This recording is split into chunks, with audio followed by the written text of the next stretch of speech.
thank you everybody for joining us today. We're really happy to have you here for the third part of our Sustainable Caregiving series with Dr. Sally Brooks. First of all, thank you for being flexible with the reschedule. I know many of you signed up when this was scheduled last week. We're really happy you're here now. And like the other two webinars, this one will also be recorded and sent out to you with a YouTube link to watch on your own time if you want to go back and just kind of remember anything that Dr. Brooks said. But speaking of those first two webinars, Dr. Brooks has already been with us to talk about finding balance as a caregiver and had some really great strategies for how to balance your personal life with your professional life, with your caregiver life, and all of the things that go with that. And then our last one was all about boundaries, setting boundaries with your employee, your family and friends, even your loved one who you might be caring for.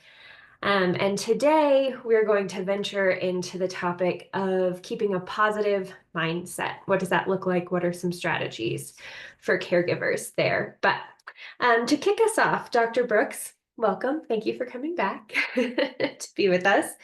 Can you remind us all a little bit about why you are so passionate about this topic, both personally and professionally? Yeah, thank you, Lisa. It's really nice to be here today. Professionally, I'm an internist and geriatrician, and I had a lot of older adults or adults that had chronic conditions in my practice. And so I saw a lot of their caregivers with them during that time. And for the most part, many of them looked exhausted and had a lot of questions and looked overwhelmed. And so we'd talk about that a little bit.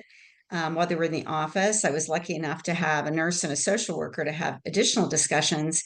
But all in all, I really felt like the caregivers weren't getting enough support. And I felt as if there wasn't quite enough in the community that was really focused on the caregiver themselves. They might give them information on other community services to contact, like the Alzheimer's Association, but the focus was really more on the care partner and not the caregiver. Personally, I've been a caregiver since the age of 28 when my mother had several severe bouts of depression. Following that, my grandmother was ill and helped take care of her till she passed. My father got Alzheimer's disease. And then we threw in there three kids. In the series of 3 years, in the series of 2 years, I had three children. I had twins and then another one within 2 years. All that while working, I was in clinical practice at the time and moved on to some professional executive roles, but really understand in the seat of the caregiver, sort of all the challenges. So I'm very passionate about this topic. Yeah. Thank you for sharing all of that. I could not think of somebody more qualified to speak on this topic from both a professional and personal experience. Um, After sharing all of that, do you mind, since we're talking about positive mindset today, kind of putting yourself back in your own shoes when you were caring for your parents and juggling everything that you just told us about? And can you kind of remember where your general mindset was at that time? Yeah, I think I was overwhelmed. Just trying to get through the day. I was in my head, I was sort of juggling a schedule for my parents and making sure they had all the correct wisdom and path, to get done what they needed that day. They had appropriate oversight. I had my own practice, so I was getting up early, getting children ready for the caregiver to come for them, working all day. And so I think I was just overwhelmed. I didn't really have time to think deeply. I don't think Sure. it was just getting through the day, getting Sure. through the schedule. Hmm. Yeah, I think that's probably very relatable for a lot of caregivers out there, just trying to figure it out as they go. What can you tell us about some of the general mindset challenges, emotional challenges that caregivers often face? Well, my patients' families would tell me, and I know I felt myself, I would feel, very tired, exhausted. Therefore, I'd have a short fuse. Mm. A lot of times I could get angry with the care partners, my parents, feeling like, gosh, this is just a lot more on me than I need at this time. So then you feel guilty for having those thoughts. I think I also went through times of anxiety, feeling very Mm, anxious about things, um, sadness. mhm. Um, so I think sort of the gamut of emotions that you can have. Sure. And I know that we've talked about before, like it starts with one of those emotions, but you can often get into like just a negative thinking pattern that you can kind of spiral into. Like, is this my fault? Am I doing enough? Those kind of patterns. Right. Feeling like, am I getting things done? Am I worth anything? Am I adding value? And I'm just out here treading water. So a lot of inward focus on how you're doing, Yeah, and feeling like, not doing everything great, you yeah, know? Yeah. sure. So, okay, so now that we've kind of framed the common negative thinking patterns and those themes that are very understandable that caregivers can fall into. What is some of your advice for setting up a foundation to turn that negative thinking pattern into a positive mindset in the context of caregiving? Yeah. I still do this every morning. I get up and I have about 5 minutes of meditation, and some people will use that for prayer. But I actually have a practice that I do, and I imagine, a light energy coming from the sky Mm, and coming down and sort of hitting my head and traveling through my body with a lot of energy, thinking about it as it goes along, from my head to my heart to my body out through my toes. And then I still have some energy left over to sort of launch that back up into the heavens or the sky. mm, And I take deep breaths while I'm doing that. I'm lying supine, I'm lying on my back, mhm, in bed. And important is to breathe in and out. mm. Deep breath in and then a full exhale out. And if you even make that sound, you can feel your lower abdomen just kind of like push it all out. And you can Yeah. feel on the inhale, all your lungs fill up, and on the exhale, getting it all out. So that's just a relaxing thing to do anyway. So I imagine this light coming down, hitting me in the head and traveling through my body and launching back up into the sky. And after I do that a few times, I add some affirming words to it. Mm, So, for example, from the heavens to me, I might think the word blessed, mm, some gratitude for being blessed. And then this word pretty much stays as my self affirming word as the light goes through my body, which is strong. That I'm strong uh, of mind, I'm strong of body, I'm strong enough to get through what the day has to bring me. And mhm, then as I'm shooting that light source back into the heavens, um, that that will change for me day to day. So if I know I'm really facing something big, I'll say I'm fearless, mm. I'm Yeah. fearless. Or if I know that it's going to be a day where I need a lot of calm in my life, I might say I'm calm or I'm patient, just sort of these self-affirming words. And I think if you do a full cycle of that 5 times, you'll find that you're more relaxed, you're ready for the day. And that's sort of how I get into a positive mindset. I also do what my dog does every morning, which is I stretch. Ah, So I yeah. don't try to leap right out of bed. I, either do some stretching in bed or I sit at the side of the bed. Again, take a full breath and get up, like getting your mind and body going. That's Yeah. something that I do every day. Mm. I think those are really good practices. So it sounds like starting your day with a positive mindset is a good thing, but it also sounds like you're just setting your own physical body and your nervous system up to be able to take on whatever it is that's about to come. Right, right. The deep breath technique really helps you get the positive hormones going, the endorphins, and sort of put at bay some of the hormones that kick in when you're anxious, Yeah. um, like, the fight or flight hormones like epinephrine. So Sure. um, it's sort of truly a medical practice as Yeah. well as a emotional and mental practice. Yeah. Yeah. There's a reason people say stop and take a deep breath when your emotions ramp Mhm. up, right? There's Yeah, actual science behind it. That makes sense. right. That makes I sense. think the other thing that I do, Lisa, is I like acronyms, the ones that are short and I can remember. Yeah. And so I have a good four-letter one, which is the word care. And the C is compassion, Hmm. compassionate, and A is awareness. So compassionate awareness. And the R is realistic, and the E is expectations. So compassionate awareness and realistic expectations. And that's not only for how the caregiver feels about their care partner, but really how you feel about yourself. Sure. You know, you need to have compassion, give yourself some grace when you lose your temper or you're overwhelmed or you're short with your kids, and be aware that you have this third job. Yeah.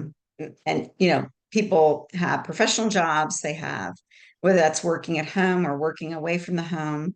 Um, and, you know, so I think it's important to have compassion awareness for yourself and then realistic expectations. I know a lot of times when there's couples that have been married or been together for a long time and they're not fully come to grips what the challenges are of their care partner. So they're still expecting them to do more, right? Well, like, gosh, you did that last year. You know, you're just not trying and you're not listening to me. And so I think it's partly realistic expectations of them, what they really can do, especially at certain times of the day. You know, Yeah. people get tired towards the end of the day, and sometimes maybe your expectations have to lower a little bit, but really for yourself too. I mean, when you're worn out, don't expect yourself to be exhibiting your superpowers at that point. You're getting by. um, I think that is something that I try to remember. Really having compassion for myself and not setting my expectations too high for myself. Sure.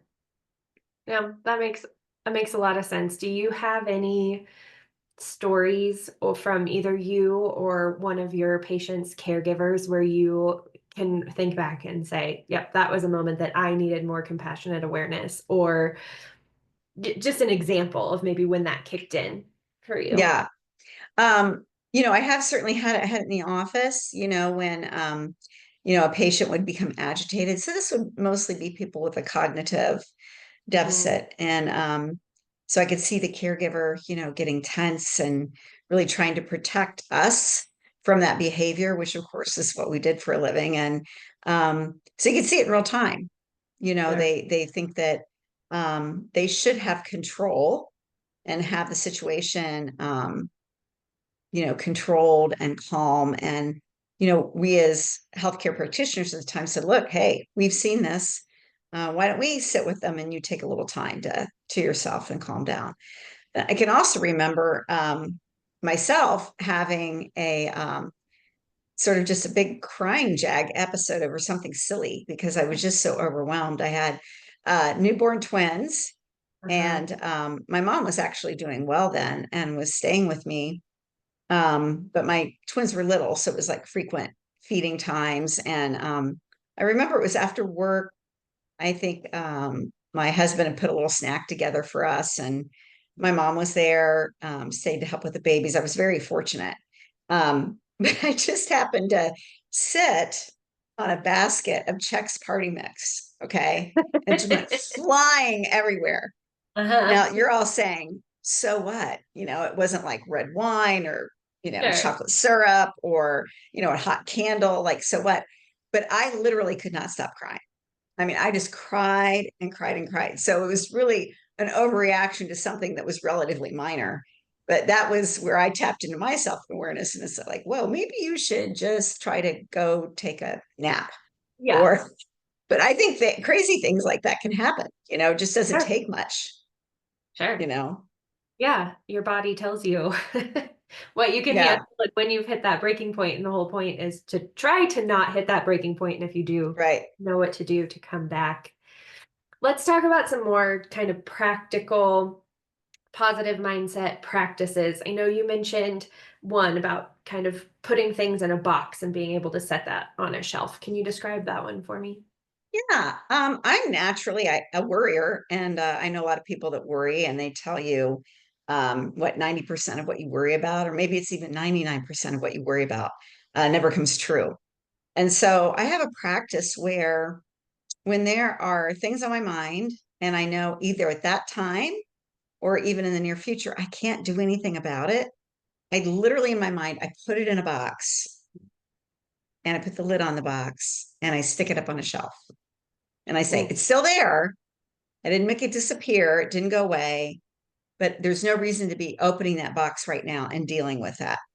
mhm, It could be, a family member who's sort of trying to help with care, but really kind of making things worse, or demanding more of you, like maybe a distant relative, and they're saying, "Well, why aren't you taking mom to the doctor for, this head cold that she has?" And that could be something you need to put in a box. It could be that you just weren't prepared for the day and you're mm, thinking, okay, what could I do tomorrow? What am I supposed to do? Well, you really won't know till tomorrow. So maybe yeah, putting that in a box and putting it on the shelf. But the more of those that I put on the shelf, the more I think my heart space here and my body is able to have more things to fill that are positive. So then I think about the positive things, what I have accomplished, who I can tap into as a caregiver. I think about my friends, and I think about, wow, uh, Debbie's really great at, sitting with my mom or bringing mom a meal. So I can start thinking about those positive things, those things I can do, and gather others to help me. yeah. That makes a lot of sense. And it reminds me of a practice that some of our study advocates kind of will guide some of our caregivers to. And if you haven't been introduced to Steadii yet, if you're tuning into the webinar, that's okay. We're going to get to that at the end. It's a free resource that caregivers can take advantage of. But putting something in a box or a basket and putting it to the side is a real strategy that a lot of our advocates will coach stressed out caregivers to do. And I know one thing that can be hard for some of them is that can feel like they're resisting responsibility, or they're avoiding or ignoring something that really needs to be done. But the truth is, especially when you're going to sleep at night, like, you need that time to re-energize, you Right. need that time to get it off of your mind, and you can always pick it back up later. We're not telling you to ignore the responsibility. It'll still be there. Yeah. And the other thing you can do is, as you're filling the empty spaces here, because you unloaded some of the negative thoughts that aren't getting you anywhere, is you can think about, well, okay, maybe that friend could take that box off the shelf for me Mhm. or Yeah. help me with that box on the shelf. So I guess I use a lot of imagery through the day to get myself through Yeah. things that are right in front of me. I think the other thing is realizing that your body is going to have a physical reaction to this Mm. and thinking about what you can do in real time for your body. Mhm. So, one of the things that I like to do is just open the door, open the window, and get some fresh air. I think that Yeah. can be really helpful. And again, the breathing technique is very important. Yeah. Um, just can help calm you. If it's safe for your care partner to be there for a few minutes, maybe they're taking a nap. Um, if you feel it's safe to get out and just walk around your house or Mm. sit out on the front porch while they're taking a nap. I think what a lot of caregivers do, and I remember this as a new mother, is the baby naps or your care partner naps, and you say, okay, I can get something done, Mhm. and you do have to do some of that, but you want to make time during that space just to sit down and let that go. My mother-in-law is taking care of my father-in-law, and he has Parkinson's. And I watched her when I was there a few weeks ago. She really will sit down and open a book. I mean, like I can't do it, but I really applaud her that she can just kind of create that space for herself. And she eats her lunch and she reads a bit. So I think Yeah. that's really helpful. Was really, I know I couldn't do it. So that was a superpower skill that she has. Um, but I think you do have to get up and stretch. They tell you if you have a job where you're sitting at the computer, you need to do that anyway. Yeah. Um, but just think about things that you can do, just kind of break it up Mhm. and kind of get rid of some of that tension. Yeah. Sure.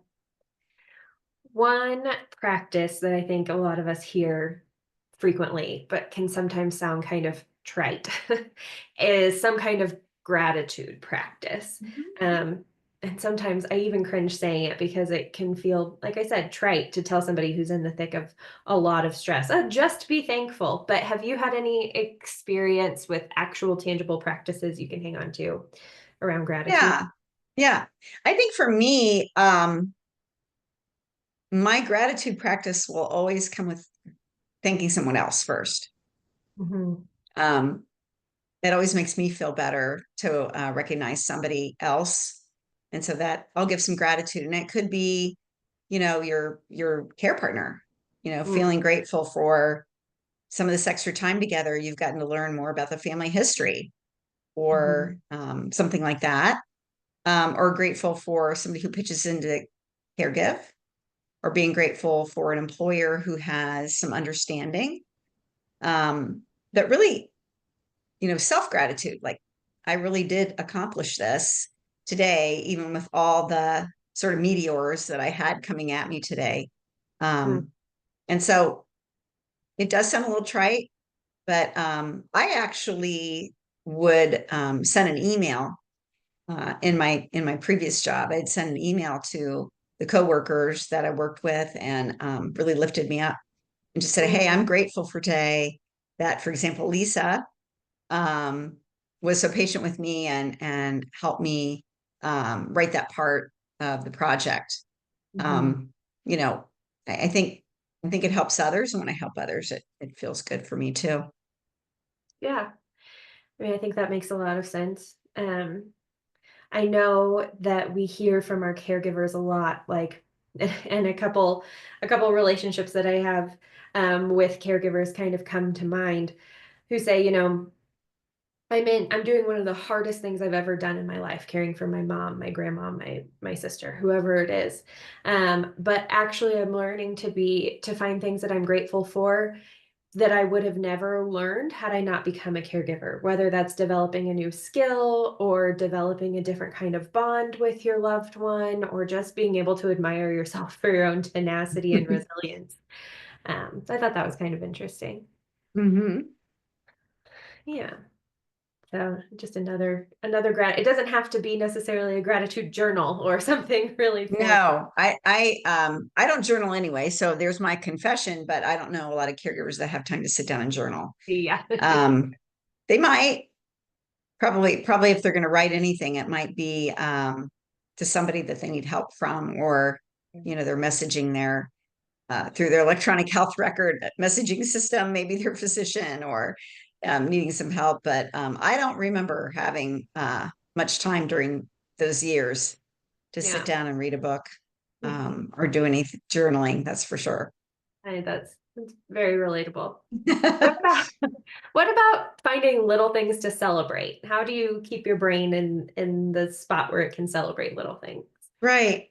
Well, for me, I thought it was important to the family, even though for example, my mom wasn't able to join family celebrations, is to take a little bit of it there. She was at home and then assisted living, and then needed full care because she needed two people to transfer Hmm. her because of multiple strokes.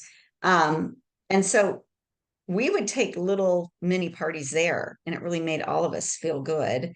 Um, you know, so we would, if Easter had happened, we might not be able to do it right on Easter, but we would bring some food and that sort of traditional Easter food for us. And, um, you know, I used to, when the kids were little, I'd go ahead and dress them up, love to Sure. see that.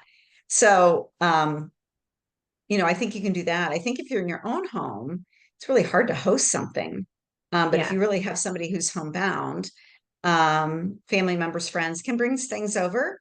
And you just have to realize it's not going to be the usual celebration, right? The care partner Sure. probably can't take that much time, and it's really going to be a little overwhelming sometimes. So just Sure. make a mini one. Um, and then, when you live distant, which I did for the first several years from my parents, um, I would go up there to make it easier for them. And also keep an eye on what's really going on up here. Mhm. And so you do things in different ways as you go through the stages, depending on where your loved one is Yeah. physically. Sure. Yeah. Yeah, and I imagine it's an important thing for them to hold on to the ability not only to celebrate a holiday, but just celebrate that you got through breakfast or that it's the sun Yeah, is shining outside. right, right, Yeah, cool. Um, okay, so we've talked a little bit about kind of how stress manifests in your body, but what are some warning signs you might pick up on when you're starting to lose a positive mindset? right. I think frustration.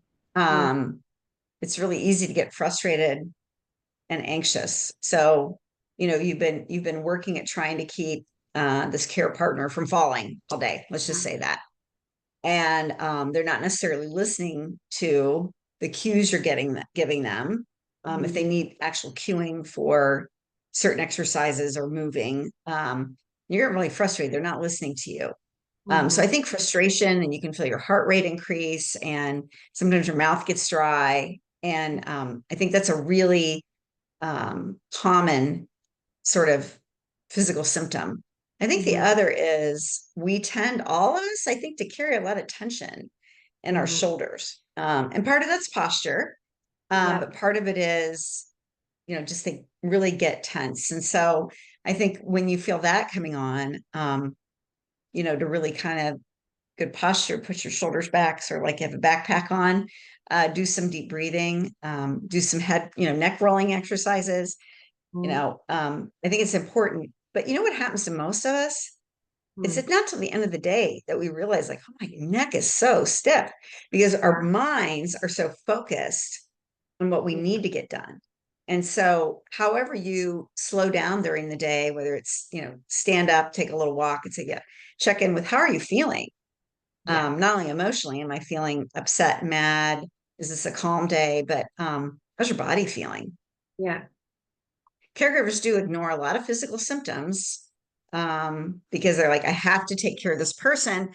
I'll figure out, what that knee pain is later, or I'll figure out, why I have so much heartburn, or, that Right. that can wait, right? And then that's very dangerous many times Yeah. because they're ignoring important key symptoms. So I think part of it is just, we talk about that compassionate awareness, just being aware what signals your body is sending you.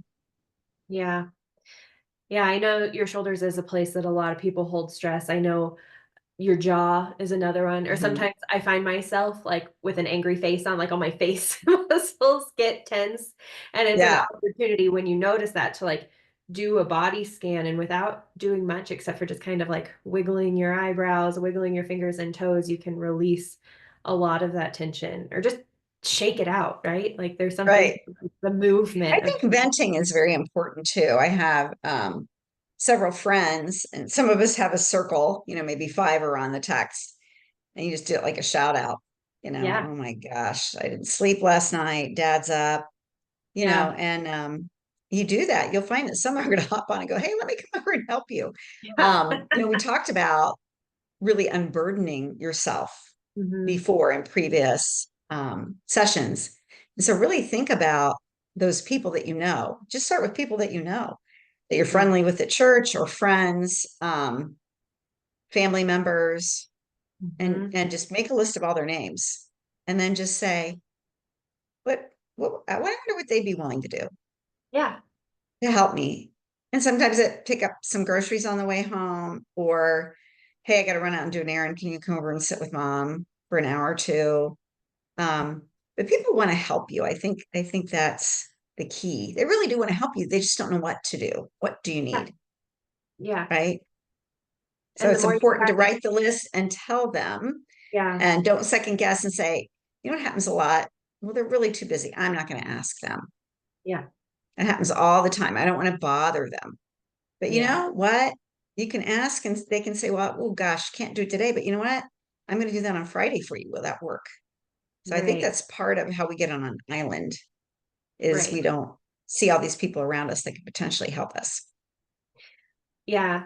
I think that's an excellent point. And the more that you get used to asking for help, the easier it becomes, right? And the more Yeah, refreshed you are, because we've all had that feeling where you're so stressed out about something, and then somebody takes it from you, and you're just like, Oh, wow, I knew I was stressed, but I didn't know how relieved I would be. And your body Hmm.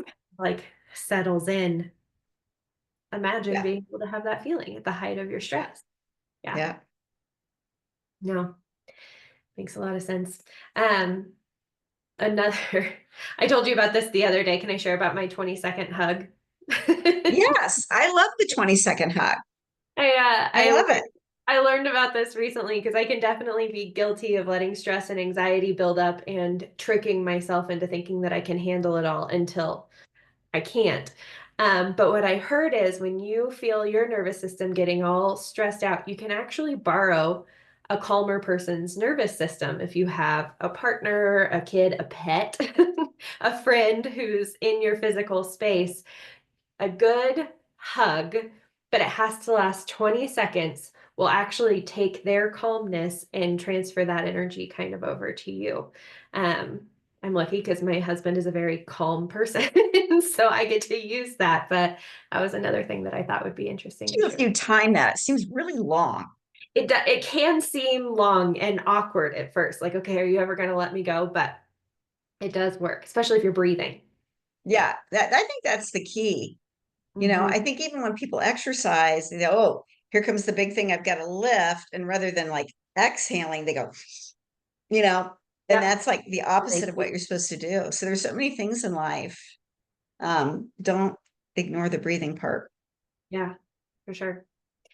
I do want to point out that we are very aware here that it's impossible to stay positive all the time, right? This whole Oh discussion yeah. about positive mindset is not that negative thoughts are evil or bad or that you shouldn't be able to experience them because that's just not true. We're going to have anger and sadness and grief and all of that. What advice do you have for caregivers when it's inevitable? Like that's what they're feeling and that's what they're going to be in for a minute. Not positive. Hmm. Yeah. Um, It just happened to me earlier today, actually. I was very frustrated with something I was trying to accomplish on the computer, and I'm very lucky. My older adult daughters are home right now, and they're kind of buzzing around. They had their break, and I didn't. And I just said, "Hey guys, I'm going to have a short fuse right now, and Yeah. so I'm just going to go upstairs.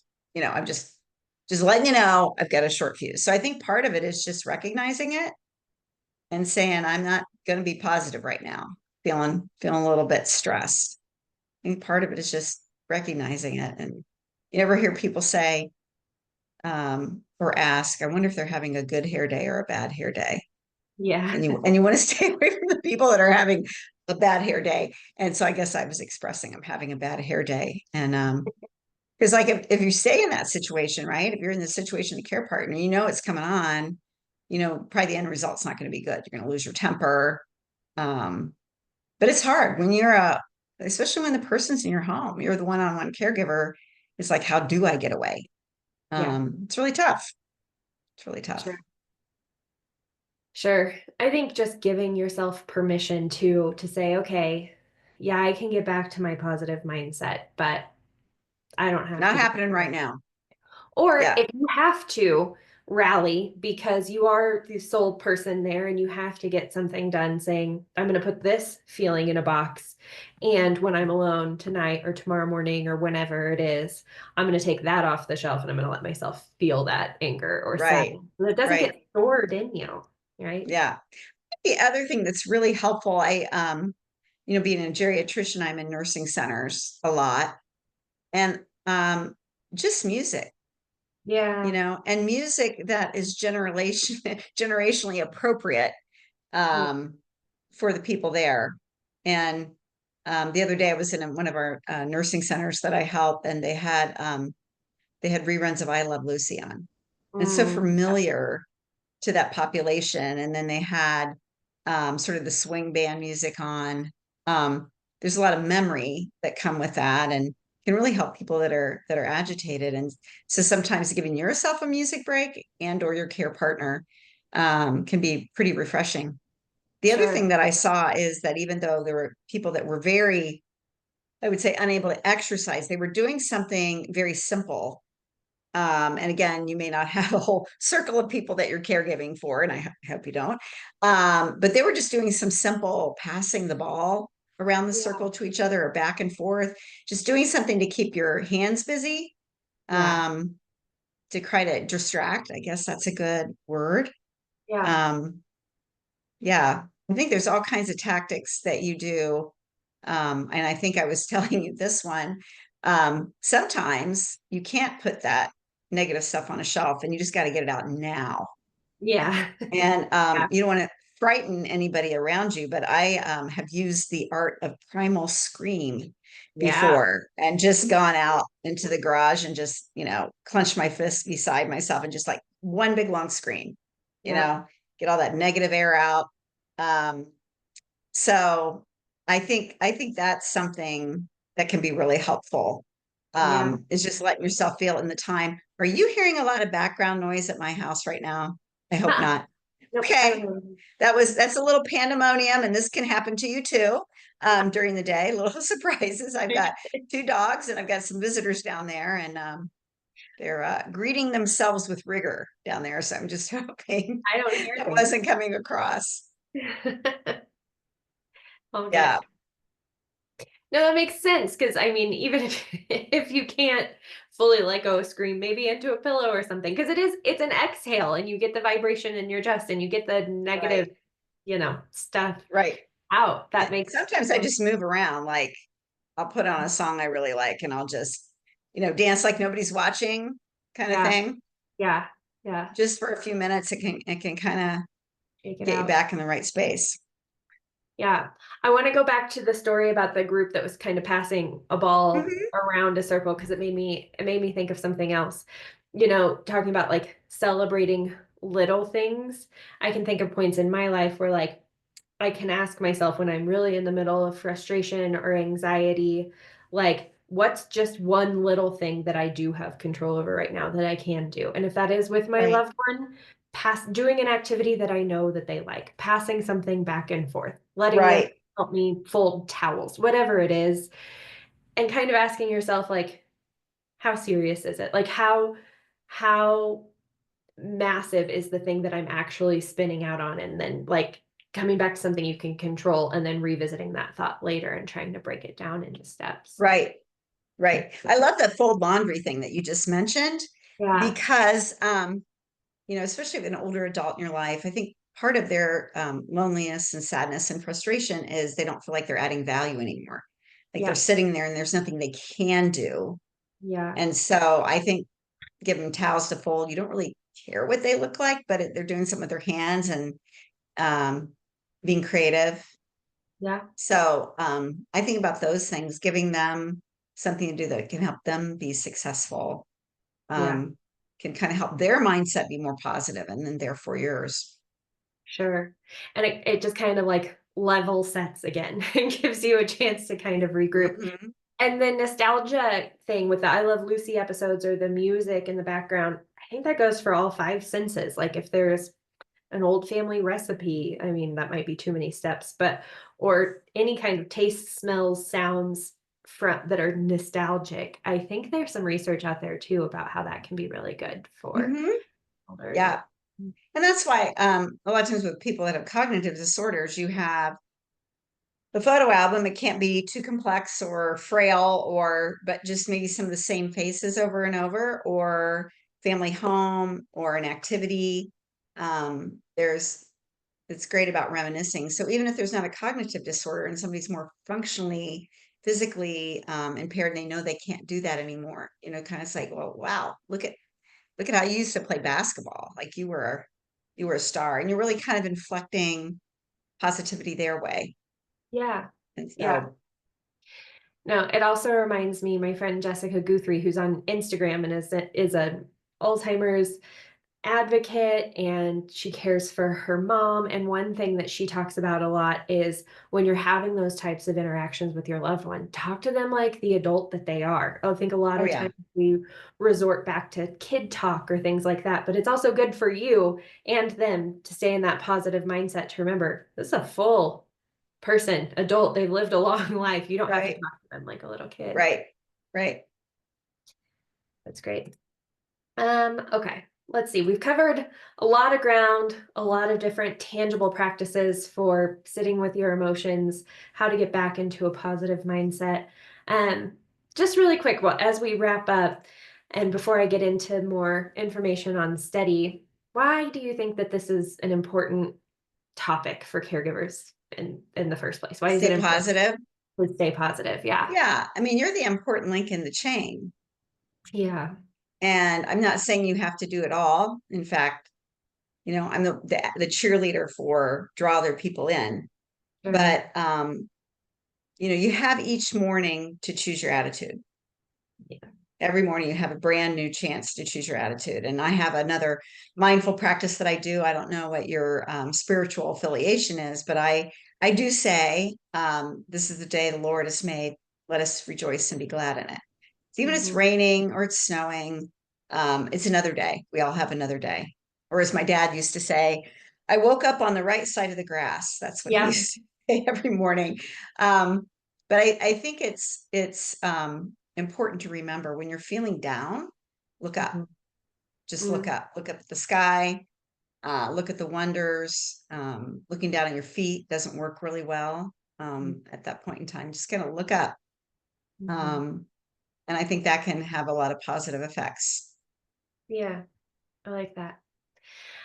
For everyone who is live with us on the webinar, don't forget you can be dropping questions in the chat, and we'll be going over some of those here in a few minutes.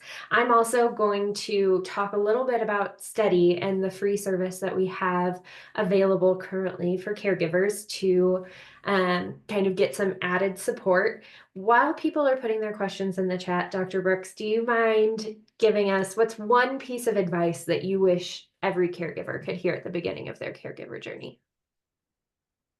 I think just realize that you can't do it all and be Mhm. willing to give on that, you know. Yeah. Um, no one can be the perfect employee, the perfect daughter or son, or the perfect mother, the perfect, community fundraiser, the perfect neighbor or friend. Nobody can. And so I think you need to give yourself a little grace. And I wish I fully embodied that earlier in my life. I was too busy kind of on that hamster wheel, just trying to be great for everybody. And so I Mm. think I wish I had known to give myself some grace a little bit Yeah. more. Back to that compassionate awareness and Mm-hmm. Yeah. expectations. Full circle. I like it. Dr. Brooks, I have to admit I lost video at the very beginning of this and I can't see anything. Can you see the Well, you're chat doing box? great. You're doing great. I don't think we have any questions. I've been talking to one of my colleagues over here on the side. And speaking of Kara, I'm going to have you share your screen when you get a second so we can talk about Steadii. But Dr. Brooks, if you want to keep an eye on that chat so we don't miss anything. Um, all right. And let me know when you can see the Steadii screen up. Flying blind over here. Okay, cool. Do you want me to walk through the slides or can you see them, Um, Lisa? nope, I'm all good. It should have a QR Okay. code on there and just have our logo. I'm going to talk a little bit about Steadii.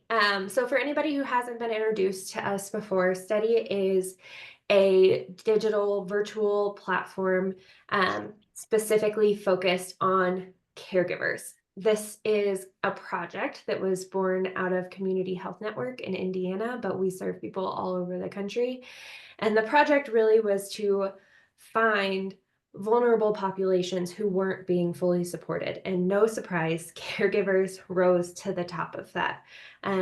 We know that there is a lot of research that once you begin caring for a loved one, you are at greater risk of declining mental and emotional health. Some of the statistics are really scary around an increase in suicide rate, increase in depression, and specifically for Alzheimer's and dementia, when you're caring for a loved one with one of those diseases, you're at a greater risk of developing it yourself. So what we asked ourselves at Steadii is how do we practically help these caregivers who to lower their risk and help them live a life that is more balanced, where they can care for their loved one, show up for their loved one better, because they're also being cared for. Because it's classic caregiver, right? To let your own needs go unmet for so long until you don't realize how much you need to climb back out of that hole. So, Steady, what we do to support caregivers is we ask you to sign up online.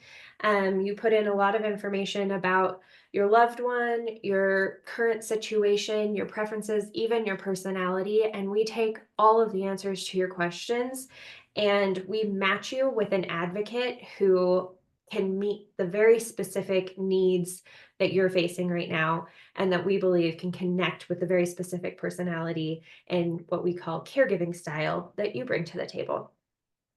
Now, that advocate is available to meet with you one on one over video calls, kind of like this, a couple times a month. They're also available for direct messages, and they participate in our caregiver community where you can, it's also online. And in that community, you can meet other caregivers like yourself and talk about really important and tough topics with people who kind of get what you're going through. One of the questions when I describe Steady to people is, okay, how is my advocate? How can I trust my advocate to really understand what I'm going through? Like, nobody gets this unless they've been here, right? So, all of our advocates have some kind of personal experience with caregiving of their own. They also have a professional background in some sort of mental health field, whether that be a caseworker, a social worker, clergy, a therapist, someone like that. So they get it both personally and professionally. And then lastly, we match you with a person based on your answers in your entry surveys. So you really get a personalized kind of touch. The other question I get is, why is this free? Right now, we have limited availability to help as many caregivers as we have capacity for. We are working really hard to have advocate care be covered by employers or by insurance and that kind of thing. But right now, we have the doors open for caregivers. There is no strings attached. We don't take a credit card number, and for anybody who comes in the doors, you will not be cut off from services at any point. So that's kind of my steady pitch. If anybody has any questions, feel free to drop those in the chat as well. You think I missed anything, Sally? No, but I just kind of want to tell this group why I've started working with a study team. Um, you know, for my patients I mentioned in my office, I felt like I tried to give them as much advice as I could when they were in the office space, but I always wondered what happens, all the other 23 and a half hours a day, 365. And what I really like about this program is the focus is not necessarily on the caregiver's partner. What can you be doing more for them? It's focused about how do we keep you lifted up mentally, emotionally, and physically. And really a added layer to that is part of the sign up process is they're going to ask some questions of you, about who you are. And Mm-hmm. so it will translate into about one of nine Mm-hmm. caregiver styles. And depending on your style, your advocate is going to work with you. It's Mm-hmm. not a one size fit all. I'm sort of that pull up your pants and just do it kind of caregiver. And that kind of caregiving can really wear one down and really Yeah. not um, help you with self awareness. Yeah. So there's different kinds of caregiver styles, and you need to take care of yourself in different ways based on who you are. That's what I really like about this program. Yeah, I appreciate you saying that. We worked really hard to kind of, people are not the same, right? You don't approach this person the same way you approach this person in a conversation, and that's the same for caregivers. Like, not one caregiver is not exactly the same as the next. And it was really important to us to kind of build a system around that that says, okay, we want to take your strengths and help you build those up. And we also want to see the things that you really struggle with, and we want to help build those up. And we can do that.